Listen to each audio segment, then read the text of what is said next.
Hello, everyone. Today we are going to talk about a drama thriller film called Unfaithful from 2002. A lot of interesting things are waiting for you. Edward and Connie are a happy, well-off family living in the suburbs of New York City. They have an 8-year-old son, Charlie. Everything could have been fine, but one rainy day, Connie disobeyed her husband and went to work in the city. She had to prepare for an important auction in Soho, and so she found herself in windy New York. It was simply unrealistic to call a taxi there. After another gust of wind, the woman encounters a young man carrying a large stack of books. The collision causes them both to fall to the sidewalk. Connie feels embarrassed, and she tries to pick up the books that have scattered on the ground. After that, she asks the man to help her call a taxi, but he fails to do so as well. Noticing a mark on the woman's broken knee, the guy invites her to go to his house to treat the wound. Moreover, as it turns out, he lives in the same house. The girl looks at the passing taxis and accepts the offer of her new friend. At the apartment, Connie treats the wounds but feels very uncomfortable. Later, she calls her son from the apartment owner's phone. In this way, she hints that she has a family. This information does not faze the boy, and he introduces himself. She learns that his name is Paul Martell and he is 27 years old. He makes his living by reselling rare books. When the woman is about to leave, Paul offers her to take the book as a souvenir and even recommends the book to her, asking her to read an excerpt from page 15. Connie is very touched by these words in the book, but she realizes that it is time for her to leave and leaves Paul's apartment. At home, her son notices a wound on his mother's knee. He takes funny photos with her and tells his father about the incident. Connie herself admits to her husband that a handsome young man helped her. Edward jokingly offers to send her savior a bottle of wine as a token of gratitude. The next morning, she decides to look through the book she borrowed from Paul and notices that a business card with his phone number has fallen out. When she gets to the central station, she decides to call him. For a moment, she changes her mind and hangs up, but eventually gets through to Paul. In response to her awkward words of gratitude, Paul immediately invites Connie to his home for a cup of coffee, and she accepts. At home, Paul treats her to coffee as promised and shows her a book written in Braille. While reading the book, he takes her hand. Connie also feels attracted to the guy, but decides to leave. She comes to Edward's workplace, says hello to his coworkers and their friend Bill, and gives her husband a jumper. She tells him that this time she will work at the auction with their friend Bob. That evening, Edward notices that his wife is thinking about something, but he doesn't pay attention. The next day, Connie comes to Paul's house again. Almost immediately, he asks her to dance and starts flirting with her again. Suddenly, the music stops and Paul walks away for a minute, and Connie realizes that she might do something stupid, so she tries to leave but returns to get her coat. At this point, the guy literally knocks her down and takes her to his bedroom. On the train on the way home, the woman remembers what happened between her and Paul. She begins to worry. Meanwhile, Edward meets his friend Bob, and it turns out that Connie hasn't talked to him about any auction. As time passes, Connie and Paul continue to meet regularly, and one day he invites her to lunch at a cafe. There, he behaves quite relaxed and even kisses Connie. Her husband's subordinate notices this. In the evening, Edward joins his wife in the bathroom, but she refuses. He begins to suspect that Connie is hiding something.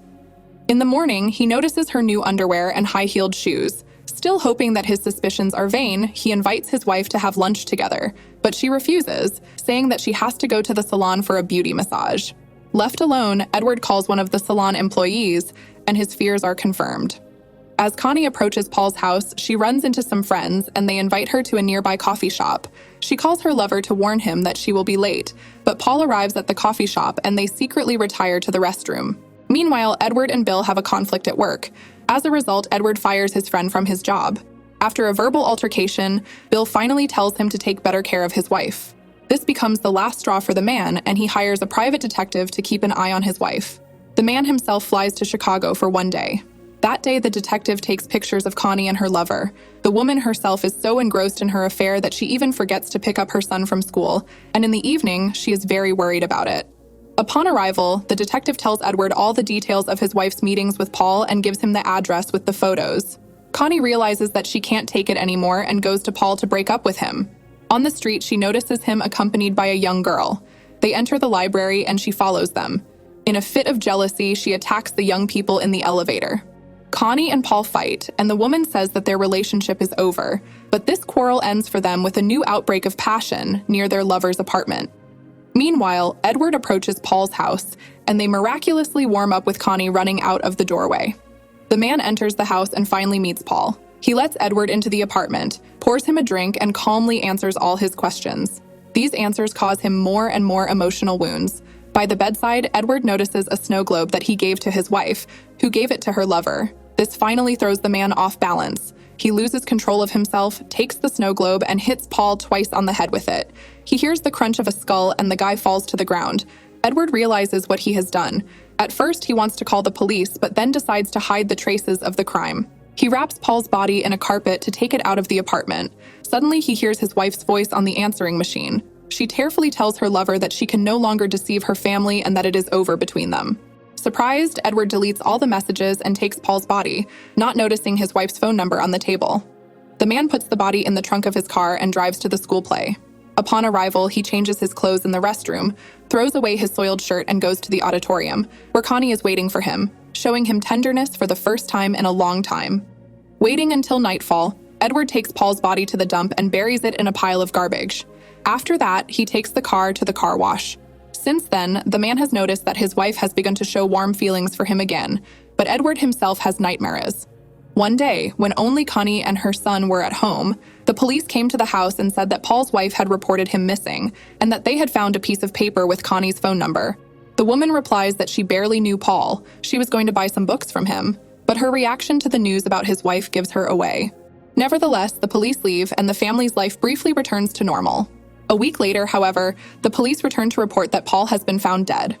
The detectives ask the woman if she has ever been to Soho, where Paul lived, and remind her of a traffic ticket she received in Soho on the same day she almost forgot to pick up her son from school. She replies that she was there at a cafe with friends. When asked how she and Paul met, she says it was at a concert. Unexpectedly, her husband confirms this, saying that he was there with his wife. Edward sees that the police are pressuring his wife and takes them outside. He leaves the woman alone with her experiences. The next day, Connie picks up Edward's coat from the dry cleaners and finds photos taken by the detective in his pocket.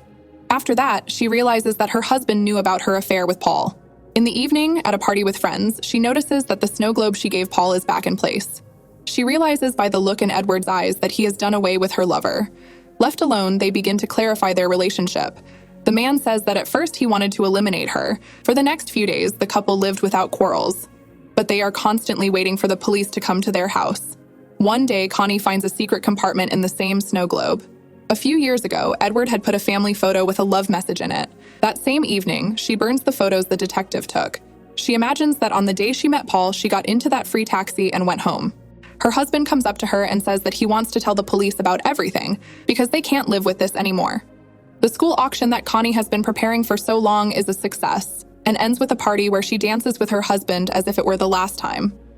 When they stop on the way home, Connie suggests that the whole family change their names and go to Mexico to start a new life there. Edward does not object and hugs his wife. The car continues to stand at the traffic light even when the light turns green. After all, it is here at the police station that everything must end for them. If you have watched the video so far, you should know that I'm happy to have viewers like you. Thank you for watching to the end. Subscribe to the channel and follow the news. OLEJA Recapped was with you. See you soon.